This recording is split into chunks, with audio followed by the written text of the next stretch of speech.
Good morning and happy fucking Monday to you. Yep, I'm still here, even after an ass whooping like we witnessed Saturday. I'm going to rant a little bit about Clemson, and then I'm just going to kind of touch on some other topics related to FSU football. I might not go in some like linear direction. I might bounce the fuck around, so bear with me. About the Clemson game, let's start with that, of course. I went to the game, woke up at the butt crack here in Jacksonville, drove down there, threw as much rum in my body as I could the time we got there. Then I witnessed an ass beating, an absolute throttling. Now, I'm going to be honest with you. I left in the third quarter. Yep, I left in the third quarter. Back when I was young, I used to just stick games out no matter what. No matter the sport, I'm sticking to the end. Well, when you get older, you realize your time is fucking valuable, and you got to drive ahead of you. No, I'm not sitting and watching the rest of this ass beating. For what? For nothing. Okay? So I left, and on my way home, I stopped at the Shell gas station on your way out of Tallahassee.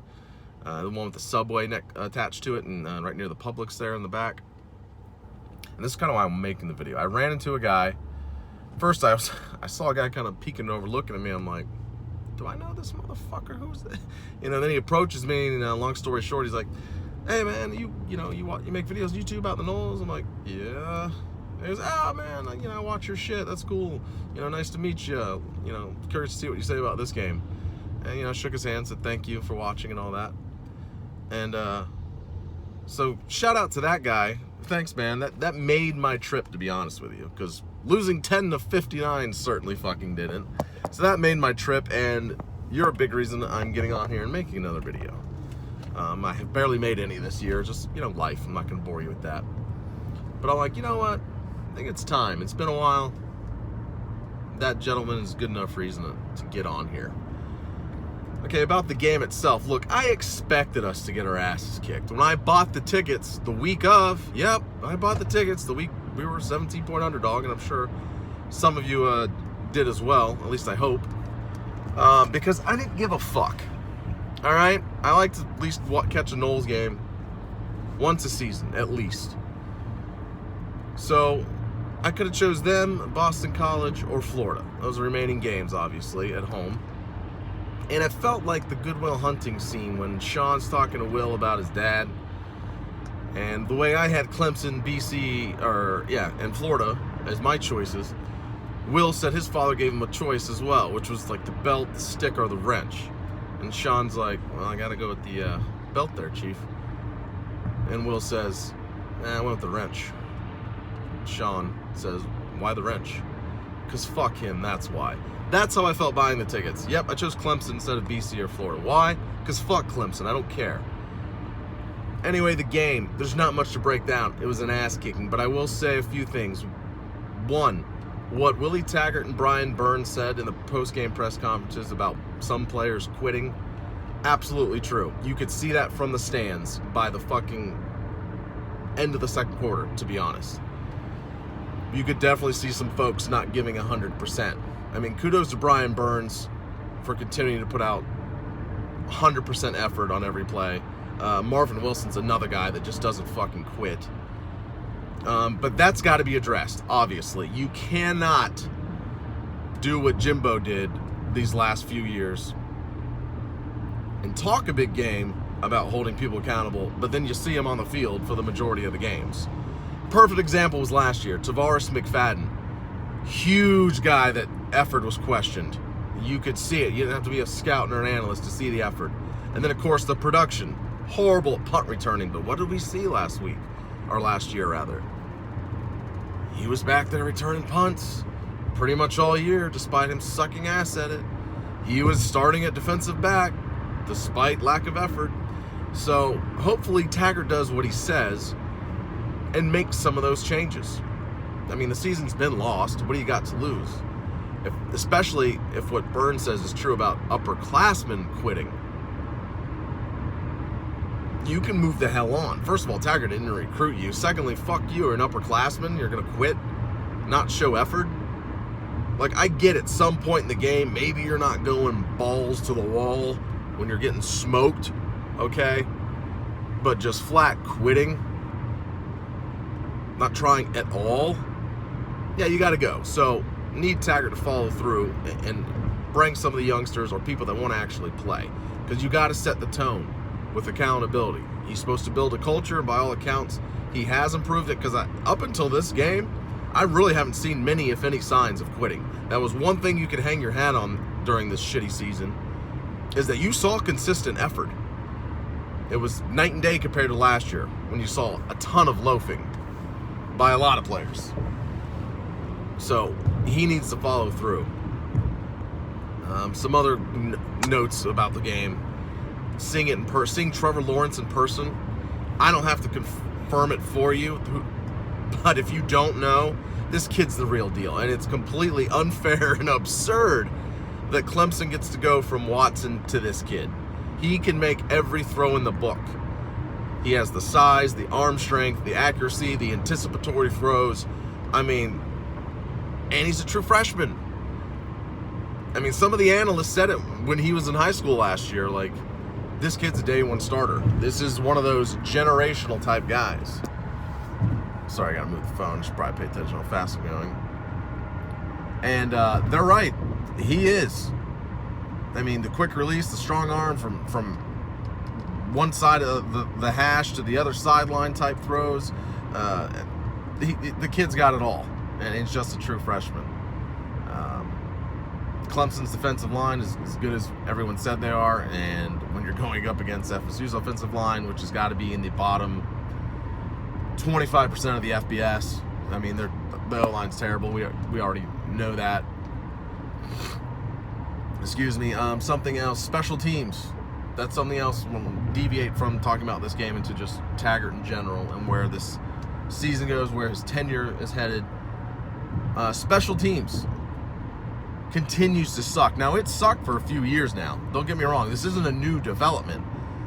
But when we're talking about Taggart and where he has to make changes and give you hope that it's headed in the right direction, he's got to fire the special teams coach. I'm sorry. Outside of DJ Matthews, the coverage on kick returns, piss poor. Kickoff returns, piss poor. Punt coverage, piss poor. And honestly, punt returns, I don't want to lump them in with those because, I mean, DJ's statistics are what they are. But a lot of that's just DJ being a fucking human joystick and making people miss. So I'm very hard-pressed to give Alonzo Hampton credit for punt returns. So by and large, never mind field goals. Aguayo's regressed. Of course, I don't know how much special teams coach can help a kicker. You're good and you have or not, and if you're not, you have a backup that's better, but right now, there's no other kicker. But he's got to go. That's got to be a change that's made, because you would like to see some improvement from that unit. It's been bad for years now, so show some improvement. There's literally, and I hate using that fucking word, been none, by and large, outside of DJ. And again, I'm going to give most of that credit to DJ himself. Speaking of that, let's go back to the last staff. Why the fuck wasn't DJ returning punts last year as a true freshman? Oh, that's right, never mind, the staff quit and didn't give a fuck. Now I remember. Okay, so that's a change you want to see, is players being held accountable. Going into NC State, you want to see, when the depth chart comes out, I want to see some changes. I want to see, so-and-so's in now. Speaking of making changes, put in Blackman. I'm not saying he's going to come in and that's just going to turn the tide for the offense. Nearly all the offensive struggles, for the most part, can be equated to the offensive line, which actually I did play a little better than I thought against Clemson. Still bad, but a little better. Put in Blackman, please. I just want to see. You got 4 games left. Give him some more experience. Francois, it wouldn't shock me, even though I wouldn't draft him, just based on physical talents. Yeah, he's got a great arm. Sure, pocket wearing his dick. He's short. He's mobile now. That's clear as day. Put in Blackman just to fucking see what he can do. Why not? I just want to see the change. I just feel like Francois, man, it's not really his fault. I know he tries. He's come back from injury. He's putting forth effort. But like him and guys like Nooney, I'm just ready for them to move on. And I'm not going to go into details about either of these kids. I just want them to move on. I want fresh blood. You know, at the very least, Blackman is extremely easy to root for. The kids on the sideline always cheering people on. Now, that doesn't win games, but I want to see this kid. At the very least, he's got to be more mobile than Francois. And he's like 5 inches taller. Who knows? Maybe that height helps him see some things or read some defenses. It's worth a shot. Who cares? Just make breath of fresh air. It would feel like that. Even though the results may not change. It would feel like a breath of fresh air. So I'm hoping to see that. Another thing related to the Clemson game. Got to touch on recruiting. It's a huge visitor weekend. I remember checking like Tomahawk Nation 24/7, like Friday and Saturday morning, and just seeing the visitor list get updated, and it was absurd. I think in total there was like 50 recruits there. I mean, not all 2019, of course. There was 2020, 2021 kids even, but let's focus on the here and now. The 2019, there was 4 5-stars. You had Evan Neal, the 5-star offensive tackle. Between Bama and Miami, supposedly, if you pay attention to the crystal balls. The kid himself hasn't said a whole lot. If he agrees for an official visit, because this was an unofficial for him, then I'll have some hope. If not, then there's no shot. The chance is already extremely low, but obviously he'd be a huge need. The kid's 6'7", 340, 350 maybe, I don't know. He's way up there. 5-star kid, tackle. FSU needs tackle badly. They currently have guards playing there. As much as that game and that ass kicking sucked, and this is tying into something else I want to touch on. Recruits, if you read what they say and what analysts say about visits, they'll tell you 1 game results usually don't have that much of effect on these kids. They don't. Now, is getting your ass drubbed helpful? Fuck no. It's not helpful. But they were going to get their asses kicked regardless. By 20 points, by 40, whatever it was. I expected Clemson to kick our ass. And you don't say no to a 5-star if he wants to visit. You just don't say no. You take him where you can get him.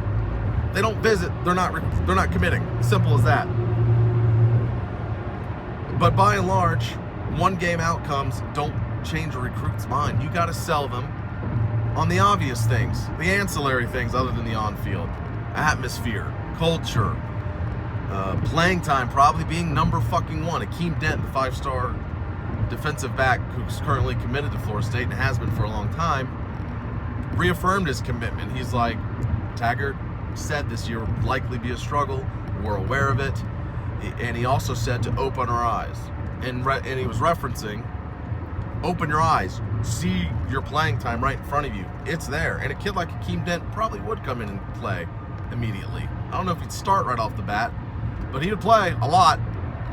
And so Evan Neal, open your eyes, bud. He could have started Saturday. Bud Elliott from Tomahawk Nation made this joke. It wasn't really a joke. He's telling the truth, but it was funny, saying that Evan Neal could quit high school, don an FSU jersey, and play Saturday, and it would be an upgrade. I don't doubt that for a second.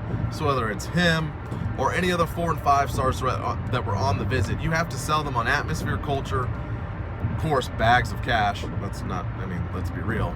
That helps. Speaking of which, the Dunlaps, who I believe have their name on the indoor practice facility, they just dropped like 20 mil donation for the football-only facility. Hope some of that 20 mil might have went to those recruits that were on campus. I don't know. The timing is, who knows? But that's what you have to sell these big guys on. Now, I don't expect Florida State to pull many of these 5-stars that visited this past Saturday. Crouch, a linebacker, was another one. He was a Clemson lean before the game. He's still going there. Cardell Thomas is LSU all day. But you always take kids on campus. Because who knows? Maybe you change their minds. At the very least, it's positive PR amongst recruits. Hey, look, it's so-and-so went to Florida State. I wonder what's going on there. So maybe future classes, future recruits go there because they heard so-and-so visited. You never say no, okay? You take them and see what you can do, okay? And to spin off that recruiting, Florida State's class currently sits at number 10 on the 24/7 composite team rankings.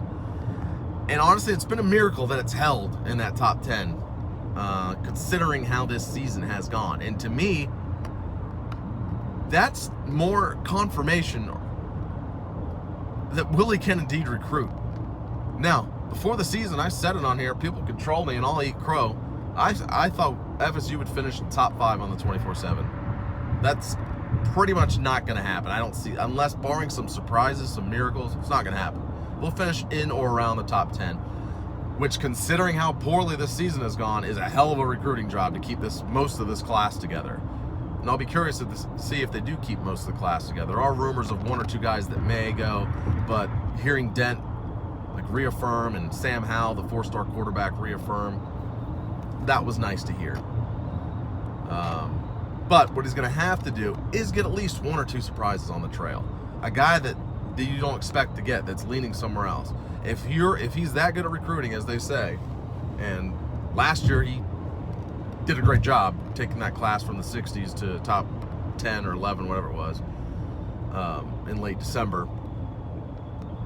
If he can get a couple surprises like an Evan Neal or someone like that addresses a need and is just a supremely talented guy, Kayvon Thibodeau, the number 1 recruit in the country, who's been to FSU like 4 times. You pull a guy like that, those are the guys that can set the foundation, because most everyone knows when you first get hired, that class that you jump in on, that's not yours. You're trying to salvage what you can, get what you can. Then this is your first full cycle. So you'd like to set the foundation with that.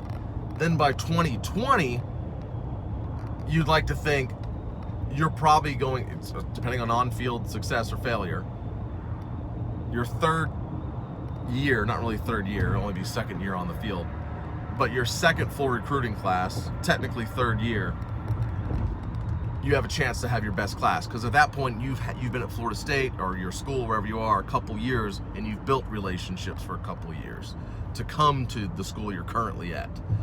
But yeah, he's gonna have to pull a couple surprises. At present, I would probably surmise that the offensive line class ends up something like this. And I'm not the only one that thinks this. Don't think I'm just breaking the mold here with this thought.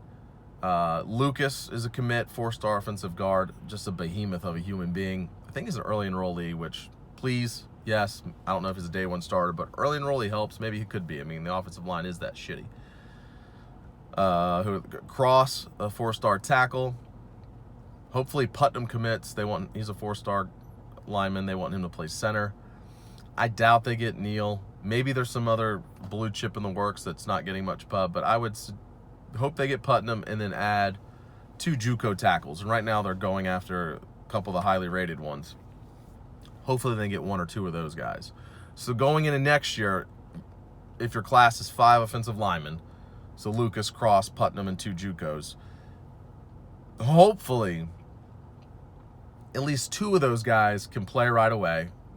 Probably one of them would have to be a JUCO, you would think.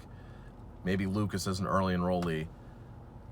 And if they do, knock on wood, they're likely upgrades over currently what's on the roster. That's what you hope for going into next year. The JUCOs especially like to fill the gap while you're recruiting other offensive linemen going forward. Bounced all around here. Where else can I go? Oh, Taggart, in case you're wondering, yes, I'm still behind Taggart. Is he deserving of some criticisms? Sure, but I've said it before the season. I'm not going to judge him year 1. I'm not going to be one of those fire this head coach year 1. I think that's ridiculous.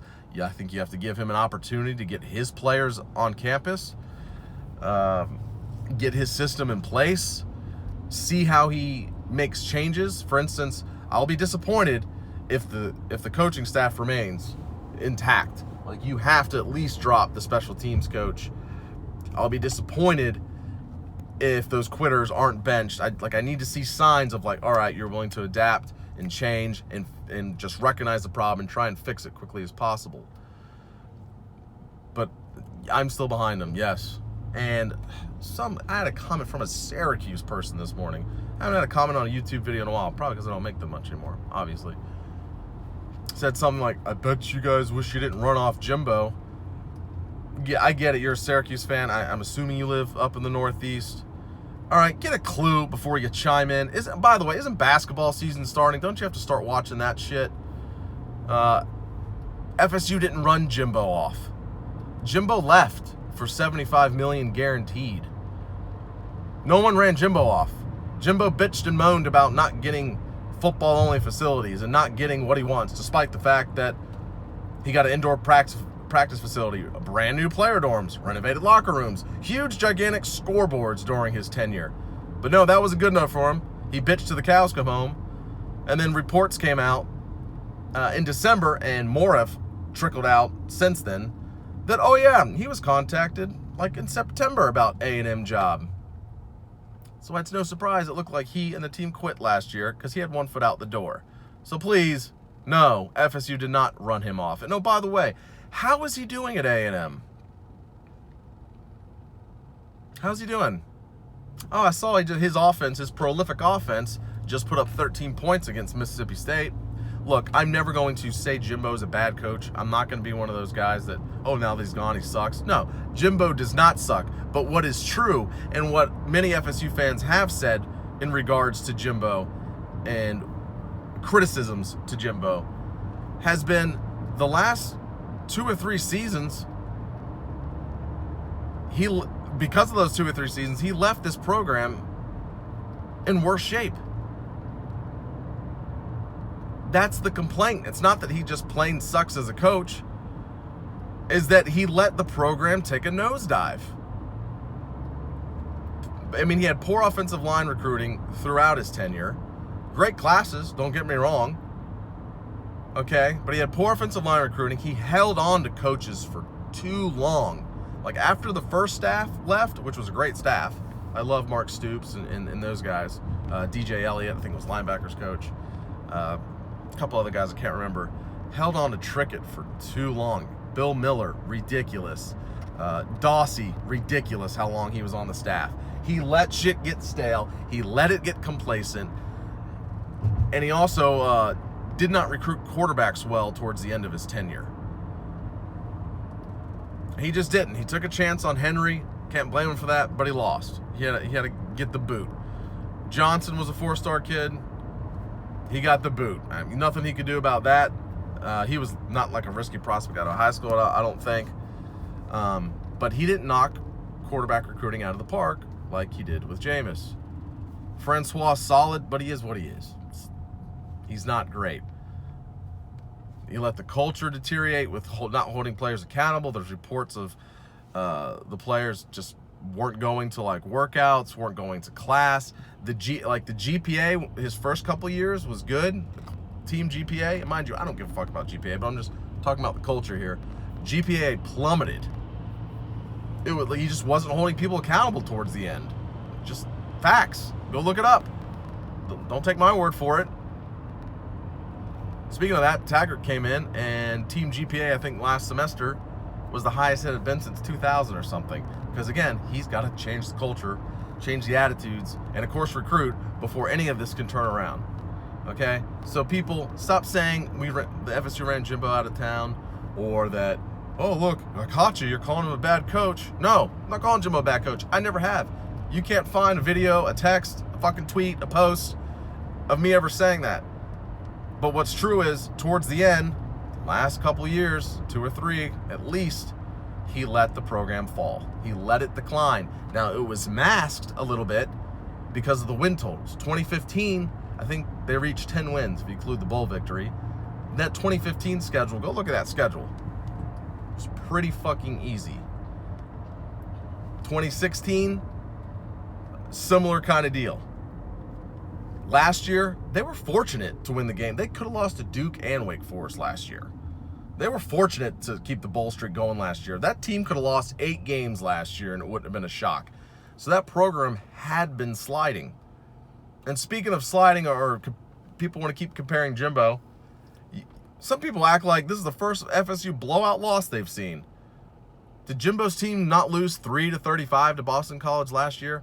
Did Louisville not blow Jimbo and company out 62-20 in 2016? Did Oregon in 2014 not wipe the floor of Florida State? What was that? 51-10 or some shit? I don't even remember. So don't act like this blowout loss is like the first you've ever seen. There's been a few in recent memory, very recent memory. Now, does it excuse Taggart? No.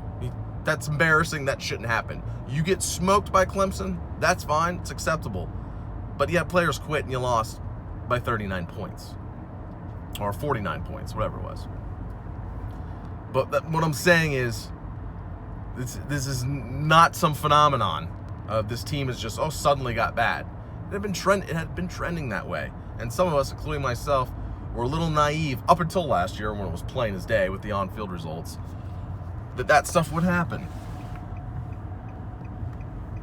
Okay? So chill the fuck out. Secondly, I'll touch on one last thing. This is getting very long. And this related to blowout losses. 2013, Clemson was number 5 in the country, and they lost 14-51 to Florida State. Now, what did Clemson do since then? They just fall off the map? They stopped recruiting well? Was it the end of the world? No, they actually pretty much ascended as a program going forward. Now, is FSU going to do the same? Are they trending that way? No, they're not trending that way. But the point is, even a team that was in, I think, year 5 under Dabo got blown the fuck out. And then going forward, his teams turned it around. Now, Willie and company might not turn around that quickly, because guess what? That's not going to be Willie's like 6th and 7th seasons where his system's been in place and he's built relationships with recruits for all these years at one place. No.